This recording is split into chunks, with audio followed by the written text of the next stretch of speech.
যদি কারো মোবাইলে এই অনলাইন ক্যাসিনোর কোনো অ্যাপস পাওয়া যায় সেটাই তাকে শাস্তি দেওয়ার জন্য যথেষ্ট। 2 বছরের কারাদণ্ড এবং 1 কোটি টাকা আর্থিক জরিমানা অথবা উভয় দণ্ডে দণ্ডিত হবে। যারা খেলবেন এই অনলাইন ক্যাসিনোতে, যারা মনে করবেন যে এটা লটারির মতো টাকা উৎপাদনের একটা ভালো জায়গা, টাকা পাওয়ার জায়গা, তারা যেন দুবার ধর্মের কথা যদি বলি, দেশের আইনের কথা যদি বলি, কোথাও যেটাকে অ্যালাউ করে না সেই কাজটা করে আমরা এরকম দণ্ডে দণ্ডিত হতে যাব না।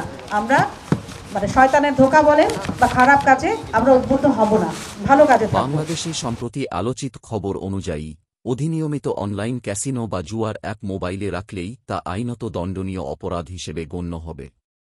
শাস্তি সর্বোচ্চ 2 বছরের কারাদণ্ড এবং অথবা 1 কোটি টাকা জরিমানা। আইনি ভিত্তি সাইবার সুরক্ষা অধ্যাদেশ 2025 এর ধারা 20। অফিসিয়াল বক্তব্য মেহেরপুর জেলা পুলিশ সুপার মাকসুদা আক্তার খানম সাংবাদিকদের জানিয়েছেন, যদি কারও মোবাইলে অনলাইন জুয়া বা ক্যাসিনো অ্যাপ পাওয়া যায় তবে তাকে উল্লিখিত শাস্তির মুখোমুখি হতে হবে।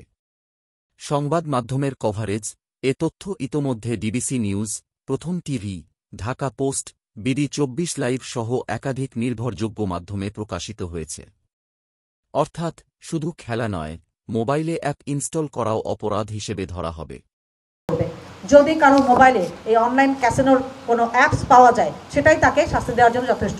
পুলিশ তাকে অ্যারেস্ট করবে, কোর্টে সোপর্দ করবে এবং তারপরে তার যে পানিশমেন্ট, এই যে বললাম 2 বছরের কারাদণ্ড এবং 1 কোটি টাকা আর্থিক জরিমানা অথবা উভয় দণ্ডে দণ্ডিত হবে।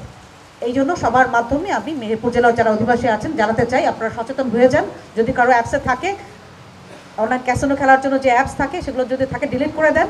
আমরা আজকে থেকে অভিযান পরিচালনা করবো, ধরা পড়লে তখন আমাদের কাছে অনুনয় বিনয় করে আর কোনো লাভ হবে না। তো এই ব্যাপারে আপনাদের মাধ্যমে আমরা প্রচারণাটা চাই। যারা এখানে আসছে তারা গিয়ে বলবেন, সাংবাদিক ভাই যারা আছেন, বন্ধু যারা আছেন, তারা এটাকে ফলো করে প্রচার করবেন যাতে সবাই জেনে সচেতন হতে পারে এবং এই মেহেরপুর এই কলঙ্ক থেকে মুক্ত হতে পারে। মেহেরপুরের যারা সন্তানরা আছে, নেক্সট